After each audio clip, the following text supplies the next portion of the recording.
PM Modi to embark on Laos visit to attend 21st ASEAN-India, 19th East Asia Summits. Prime Minister Narendra Modi is set to visit Laos to participate in the 21st ASEAN-India Summit and the 19th East Asia Summit. The visit aims to strengthen regional cooperation and enhance ties between India and ASEAN nations, focusing on trade, security, and cultural exchanges. Sirens, destruction prevail in Israel on first anniversary of October 7th massacre. As Israel marks the first anniversary of the tragic October 7th massacre, sirens sounded across the country in remembrance. The day was filled with somber reflections and memorials, highlighting the ongoing conflict's toll on communities and raising concerns over security and peace. Maharashtra, clash breaks out between two groups in Akola, security tightened. A clash erupted between two groups in Akola, Maharashtra, leading to injuries and unrest. Local authorities have increased security measures to prevent further violence and maintain order, as investigations into the cause of the conflict are underway.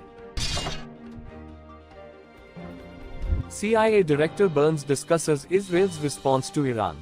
CIA Director William Burns held discussions regarding Israel's strategic responses to Iran's activities in the region. The talks focused on security concerns and the implications of Iran's actions for both Israeli and US interests, emphasizing the importance of intelligence collaboration. South Korean envoy lauds growing India-South Korea ties.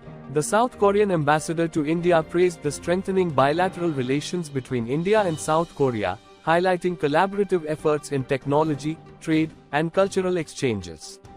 The envoy expressed optimism for future partnerships, reflecting both countries' commitment to mutual growth. Congress leader Pawan Khera alleges discrepancies in the vote count data. Congress leader Pawan Khera has raised concerns over discrepancies in vote count data from recent elections, calling for transparency and accountability in the electoral process. He emphasized the need for an independent investigation to ensure the integrity of the democratic process. Haryana Assembly. Wrestling champ turned Congress politician Vinesh Phogat wins debut election, trumps BJP's Yogesh Kumar. In a significant political debut, Vinesh Phogat, the acclaimed wrestler and Congress candidate, won the Haryana Assembly elections, defeating BJP's Yogesh Kumar. Phogat's victory is seen as a boost for Congress in the state, reflecting her popularity and the electorate's support for change.